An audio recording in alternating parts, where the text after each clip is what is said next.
Donc on est à Bratislava, donc je suis venu jouer le tournoi Winamax de mon sponsor, donc très content d'être là pour ce joli festival. Donc il y a le 500 main event que j'ai joué hier, j'ai la chance de m'être qualifié déjà, donc 2 jours off pour profiter du beer pong et d'un petit paddle cet après-midi.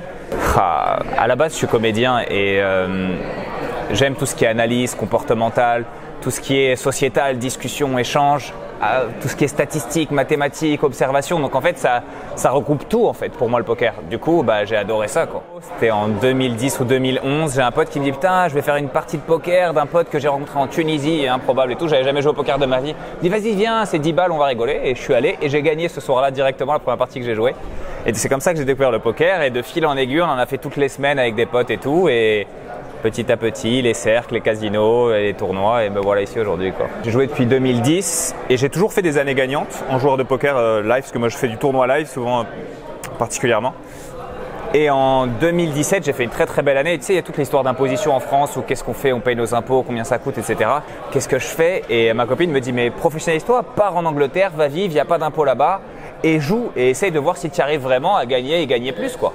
Et du coup, j'ai commencé à passer le cap comme ça. J'ai pris un coach mental avec qui j'ai bossé et j'ai travaillé mon jeu et il fait que j'en suis là aujourd'hui quoi. Et que ça fait maintenant 6 ans ou quelque chose comme ça quoi. En gros, j'essaie de jouer 15 jours par mois, donc en gros la moitié du mois. Plus le temps où je regarde des vidéos, où j'essaie de travailler, donc c'est quand même pas mal de temps. Ouais. J'ai commencé le online pendant le Covid, parce que moi je jouais qu'en live, et comme le poker a énormément progressé avec tout ce qui est des solvers et tout ce qui est logiciel, je me suis dit il faut que je vois comment ils font online, qu'est-ce qui se passe quoi. Et donc j'ai commencé à jouer là, et maintenant je joue plus online, mais moins qu'en live quand même quoi. Je vais jouer une fois par semaine ou une fois tous les 15 jours quoi. Incomparable. Incomparable. J'adore le live, tu parles avec des gens de tous les milieux, tous les horizons, tu es là, tu rigoles, tu t'amuses, même si parfois c'est un peu plus long parce que du coup tu joues pas beaucoup de coups. Mais t'as l'humain quoi, le facteur humain ça change tout quoi. Ouais, dans l'analyse comportementale, la discussion, l'échange, voilà quoi. On est des êtres humains quoi, on kiffe. Qu'est-ce qui différencie un bon joueur?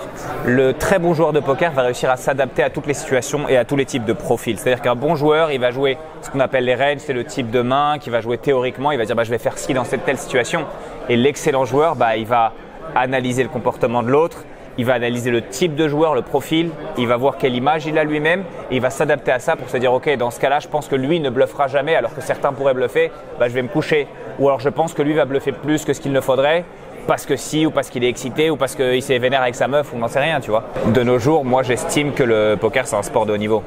Donc pour être au top il faut être au top physiquement et être au top mentalement. Et d'autant plus qu'on a beaucoup de swings, c'est-à-dire qu'on peut perdre beaucoup, gagner beaucoup. C'est un jeu où c'est pas genre le meilleur qui gagne. C'est un jeu où il y a ce qu'on appelle de la variance, qui a une part de chance. Du coup, il faut être préparé à avoir des coups de down et des coups de up, quoi. Donc, c'est très très important mentalement de pouvoir être aidé, quoi. C'est une compétition. Je viens quand je pars en tournoi, je pars une semaine en compétition, je mange mieux, j'essaie de faire du sport, j'essaie d'être au mieux préparé pour le mieux jouer, quoi. Pour jouer le mieux, pardon.